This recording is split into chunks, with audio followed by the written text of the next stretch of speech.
Good morning, hello everyone. সবাই কেমন আছো? আশা করি ভালো আছো, সুস্থ আছো। আমিও ভালো আছি। তো এখন বাজে সকাল 10টা 15। এখন থেকে আমি আমার ভিডিওটা শুরু করলাম। তো এ দেখো পুজো হয়ে গেছে আর মেয়েও রেডি হচ্ছে। জামা কাপড়গুলো এ দেখো টুপি স্কুলের পরে যাবে, সব খুলে রেখেছে। এ দেখো পুজো হয়ে গেছে, এই যে প্রদীপ জ্বলছে এখনও।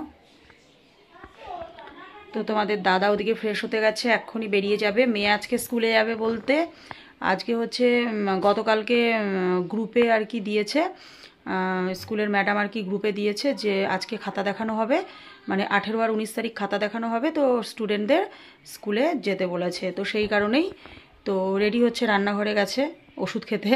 তো আমিও ভিডিওটা শুরু করলাম। এখন থেকেই স্নান পুজো হয়ে গেছে, আজকে সকাল সকালই করে নিয়েছি। তো রান্নার দিকে চলে যাব। তো রান্না বলতে আজকে সেরকম কিছু করব না, কারণ দুদিন পর পর মাছ হয়েছে।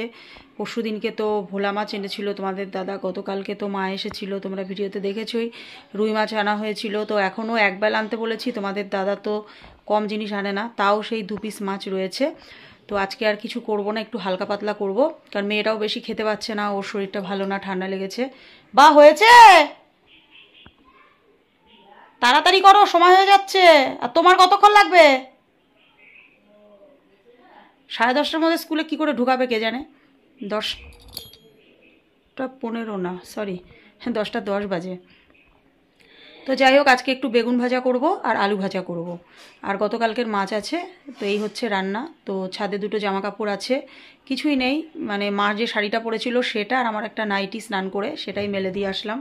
সেটা তোমাদের সাথে শেয়ার করিনি, ছাদে গিয়ে নামতে ইচ্ছা করছিল না, কিন্তু ওরা বেরোবে, নামতে তো হবেই। তো যাই হোক, তো চলো সঙ্গে থাকো, পুরো ভ্লগটা দেখতে থাকো, কেউ স্কিপ করো না। পরে আসছি। আজকে মাথার যন্ত্রণাটা সকাল থেকে হয়নি, তো জানি না দুপুরের পর থেকে কি হবে। তো চলো। তো এদিকে দেখো মেয়ে তো বেরিয়ে যাচ্ছে স্কুলে। তোমাদের দাদা আগে থাকতেই সাইকেল নিয়ে বেরিয়ে গেছে, কারণ অনেকটাই লেট হয়ে গেছে, উঠবে দেরি করে আর হুটোপাটা করবে কি আর বলি।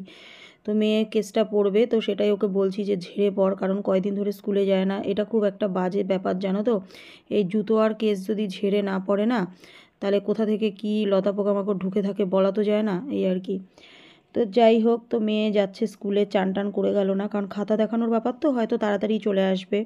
তোমাদের দাদাকে বলে দিলাম যে যদি সেরকম হয় আমাকে ফোন করে দিও, আমি নাহলে গিয়ে নিয়ে আসবো যদি তোমার অসুবিধা থাকে, কারণ দোকানের ব্যাপার তো, কখন কাস্টমার থাকে না থাকে, মালিক থাকে কি না থাকে, অনেকটা ঝামেলার বিষয় আর কি। যাই হোক, তো মেয়ে দেখো মনে হচ্ছে কি একাই যাচ্ছে, কারণ তোমাদের দাদা তো আগেই থাকতেই দাঁড়িয়ে আছে, বললাম লেট হয়ে গেছে। তো তারপর মেয়ে বেরিয়ে গেল, আমি চলে এসেছি রান্নাঘরে। তো দেখো গতকালকের মাছ রয়েছে, তো মাছটা তো ঝাল করেছিলাম শুকনো করে, তো আজকে একটু জল দিয়ে মাছটাকে একটু গরম করলাম। আর করব আলু ভাজা, কতগুলো লঙ্কা দিয়েছি দেখো, একদম ঝাল ঝাল করে করব। আর করব হচ্ছে বেগুন ভাজা। আজকে সেরকম কিছু করব না, কারণ দুদিন পর পর মাছ খাওয়া হয়েছে, তো আমার ভালো লাগছে না। আর ডাল আমার খুব একটা খেতে ভালো লাগে না। তো এই যে বেগুন ভাজাটা করব, দেখো গ্যাসটা একদম কমিয়ে দিয়েছি, তেলটা গরম হয়ে গেছে। তো একটু ঢেকে ঢেকে করব, একদম অল্প তেল লাগে। এই বেগুন ভাজাটা শিখেছিলাম হচ্ছে আমার শ্বশুরমশাইয়ের কাছ থেকে। তো এত সুন্দরভাবে বেগুন ভাজা করতো, মানে এটা শিখিয়েছিল আর কি, মানে বলেছিল যে বৌমা এটা শেখো, তাহলে দেখবা বেগুন ভাজা করতে গেলে না তেল একদম কম লাগবে, আর বেগুন ভাজাগুলো খুব নরম হবে। তো সত্যিই তাই, একদম অল্প তেল দিয়ে বেগুনগুলো দিয়ে দিলাম, তারপরে ঢাকা দিয়ে দিলাম। তো ঢাকটা মানে গ্যাসটা কমানো থাকবে, তারপর ধরো খানিকক্ষণ পরে ঢাকনাটা খুলে উল্টে পাল্টে দিয়ে আবার সামান্য একটু তেল দিয়ে দিয়ে আবার উল্টে দিলাম। দিয়ে যখন বেগুনগুলো নরম হয়ে যাবে, দিয়ে তারপরে একটু গ্যাসটা তখন বাড়িয়ে দিয়ে না এপিট ওপিট করে লাল করে ভেজে নিলেই খুব সুন্দর হয় জানো তো। তো যাই হোক, হ্যাঁ রান্না করছি আর মনে পড়ছে উনি খুব ভালো মানুষ ছিল, হয়তো আমি আজ ভাড়া থাকি কিন্তু উনার কোনো কারণ নয়। তো অনেক রকম শ্বশুরবাড়িতেই সমস্যা থাকে, ভাই ভাইয়ের সমস্যা অনেক কিছুই থাকে, সেই কারণেই আর কি ভাড়া থাকি। যে বাড়ির ভালো বউ হতে পারিনি তো কী হয়েছে, শ্বশুরমশাইয়ের শেখানো রান্না তো করতে পারছি, তো তাই মনে পড়ে গেল, তাই তোমাদের সাথে শেয়ার করলাম। তো রান্না টান্না করে ছাদে এলাম। তো রান্না বলতে তো বেগুন ভাজা আলু ভাজা করেছি, আর কালকের একটু মাছ আছে। ভাতটা উপর দিয়ে আসলাম, এই যে স্নান করে মেলে দিয়ে গেছিলাম, দেখো এই একটা নাইটি আর এই শাড়িটা, এ তো মা এসে কালকে পরেছিল, মাকে দিয়েছিলাম, এটা ভাঁজ করে আবার তুলে রাখবো। আমি তো শাড়ি টাড়ি পরিই না একদম বাড়িতে। তো এত ভালো লাগছে রোদটা, সোয়েটার পরেছি দেখো, মানে স্নান টান করে উঠে এত ঠান্ডা লাগছিলো আজকে, কেন জানি না, সত্যি আজকে ঠান্ডাও প্রচণ্ড আমাদের নিচে ঘরে। তো ছাদে জামা কাপড় তুলতে আসলাম। তো দাঁড়িয়ে আছি, খুব ভালো লাগছে, খিদেও পেয়েছে। দেখো পেটটা কোথায় পড়ে আছে, খিদে পেয়েছে, খাবো। তো আজকে খারাপ লাগছে, কারণ মেয়েটাই কয়দিন বাড়িতে ছিল, তো এবার ওর সাথে খেতাম দুপুরবেলা, তো খিদেও পেয়েছে। এবার ওর আস্তে আস্তে 4টে বাজবে, তো ভাবছি খেয়ে নেবো। আবার মনটাও ভালো লাগছে না, যে মেয়ে যেহেতু বাড়িতে নেই, একা একা খাবো।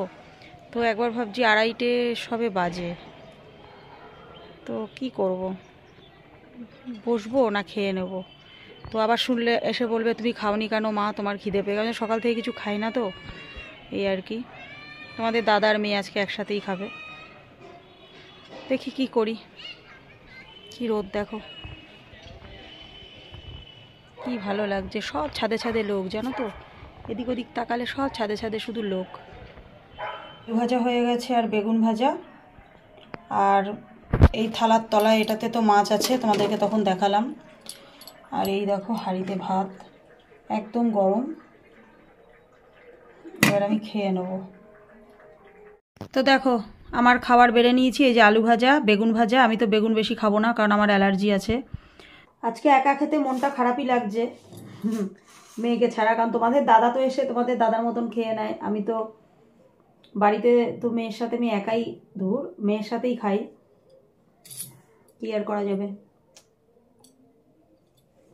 খাওয়া দাওয়া হয়ে গেছে। এই যে কম্বলের তলায়, সাথে অমৃতাঞ্জনের কৌটো, আর এই যে আমি, আঙুলে হচ্ছে অমৃতাঞ্জন। দেখো এই হচ্ছে এখন আমার প্রত্যেক দিনের ডিউটি চলছে।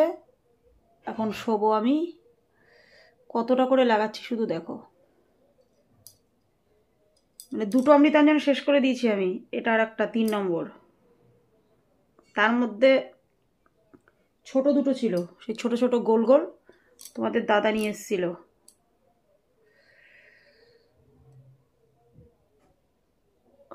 কি যে করব কিছু বুঝতে পারছি না।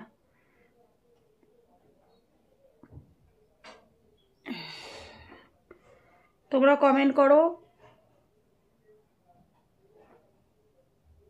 আগের ভিডিওতেও বলেছি কি করা উচিত।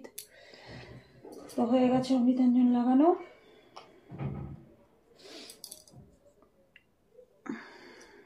এই হাতটা না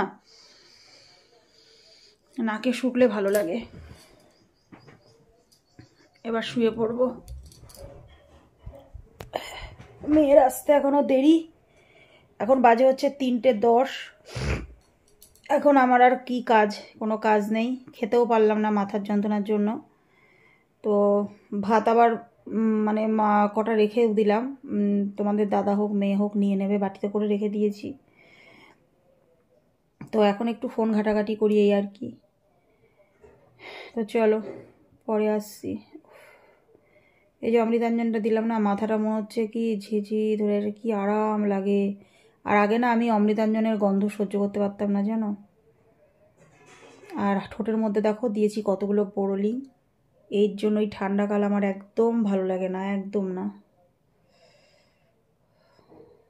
চুপচাপ এবার একটু শুই, ফোনটা ঘাটবো না। তা বাবার গুগল দেয়নি, ও যেতে হবে না, রেজাল্টে তো নাম্বার দিয়েই দেবে। আমি তাই ভাবছি যে কি হলো, এটা কোথায় রাখবো, কি আধার কার্ড ওখানে রাখো। যে কি হলো, আমার মা যেই সকালে গেল, দিয়ে পরে বাবা বললো 3:55 ছুটি। আমি ভাবছি না, এত বেলায় আর চান করতে হবে না, 4টে বেজে গেছে। তোমার কি, আমি করব। এই পেরেকটা গেল কোথায় আবার, আমি কিছু ধরিনি।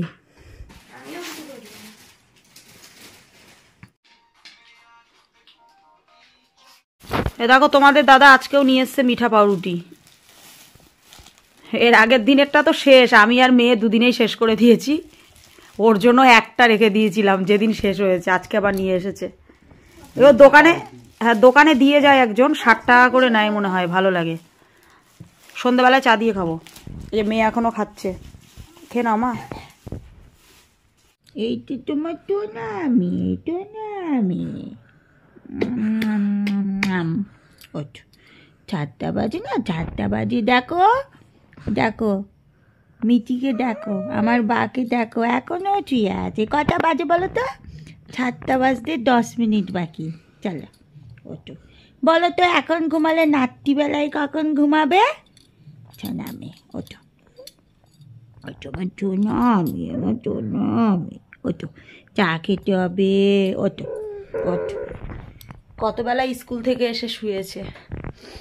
গুড ইভিনিং বন্ধুরা, অনেকক্ষণ পর আমি এর মাঝে উঠেছি, সন্ধে দিয়েছি, দিয়ে বসে আছি, ভিডিও এডিটের কিছুটা কাজ করলাম। এই যে আমার বা দেখেছো, কতক্ষণ ধরে ডাকছি, ওটো। স্কুল থেকে এলোই তো তোমাদের দাদার সাথে, কটা বাজে তখন, 4:10-15। তারপরে এসে হাত মুখ ধুলো, খেলো, মানে তোমাদের দাদা বেরিয়ে গেল 5টায়, তারপরে ঘুমিয়েছে। শীতের বেলা, বেলা করে শুলে আর উঠতে ইচ্ছা করে না। ওঠো, যাও, ওঠো, উঠে সোয়েটার টোয়েটার পরো। হ্যাঁ, মিঠা পাউরুটি দিয়ে চা খেতে হবে। তুমি করবা না আমি? ওই যে দেখেছো তো, তোমরা হয়তো ভাববা আমি এইটুকুনি বাকে দিয়ে চা করাই, আমার বাকে দিয়ে না, আমি চা করি। ওই দেখো, দেখেছ, ওই করবে, ও করতে দেয় না। যাও, ওঠো। তো এখন আমরা, তোমাদের দাদা যে মিঠা পাউরুটি এনে রেখেছিল, কালকে আনেনি, কালকে মা এসেছিল, তাহলে মা খেতে পারতো। কালকে ওই দোকানে একটা মানে দিদা আসে, দিয়ে যায়, মানে বিক্রি করে তোমাদের দাদাদের দোকানের ওখানে, মানে দোকানে দোকানে ঘুরে ঘুরে বিক্রি করে, দিয়ে যায়। তো এখন এই মেয়ে উঠবে, উঠে চা করবে, আমাকে তো করতে দেবে না, দিয়ে মিঠা পাউরুটি দিয়ে বিস্কুট দিয়ে আমরা চা খাবো, তাই তো বা? চলো ওঠো। তো ওদিকে দেখো, মেয়ে করে এনেছে চা, আমাকে তো যেতেও দিল না ওই ঘরে, করতেও দিল না। তো এখন আমাদের সন্ধেবেলার টিফিন হচ্ছে বিস্কুট, আর হচ্ছে মিঠা পাউরুটি, আর হচ্ছে গরম গরম চা। এটা আমি আর আমার বা এখন খাবো। তো চলো ঝটপট খেয়ে নিই। বা চলে আসো, রান্নাঘরে লাইট অফ করে দরজা দিয়ে দাও। আর একটা খেলে খাও, পেট ভরে যাবে, যাও।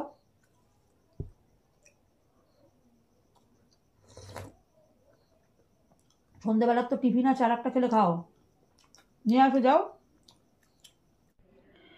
তো তারপর দেখো চাটা খেয়ে একটু বসেছিলাম, মানে একটু ফোন ঘাটাঘাটি করছিলাম, আর এদিকে করে নিচ্ছি দেখো, মানে মুদিখানা দোকানের স্লিপ, মানে অনেকটাই রাত হতে চলেছে, 8:30 বাজে। তোমাদের দাদা মানে দুপুরবেলায় বেরোনোর সময় বলে গিয়েছিল যে মুদিখানা দোকানের স্লিপটা করে রেখো, কারণ মাল প্রায় শেষের দিকে, ওর জন্য কি লাগবে না লাগবে, নাহলে সকালবেলা করতে গেলে না হুটোপাটা লেগে যায়, তখন এটা বলি তো, মানে এটা লিখি তো ওটা লিখি না, এই আর কি। তো তার জন্যই আর কি ঠান্ডা মাথায় চুপচাপ বসে মুদিখানা দোকানের স্লিপটা করে নিচ্ছি। তো যাই হোক, তো চলো বন্ধুরা, ভিডিওটা আর বেশি বড় করছি না, কালকে আসবো আবার একটা নতুন ভিডিওর সাথে। আর রাত্রে খাওয়া দাওয়া বলতে হয়তো তোমাদের দাদাকে বলে দিয়েছি, বললো ডিম নিয়ে আসবো আসার সময়, ভাতটা গরম করবো, ভাত আছে, আর হচ্ছে ডিমের অমলেট করে নেবো, এই আর কি। তো চলো সবাইকে গুড নাইট, সবাই ভালো থেকো, সুস্থ থেকো, সাবধানে থেকো, কালকে আসবো আবার একটা নতুন ভিডিওর সাথে। তো চলো সবাইকে টাটা।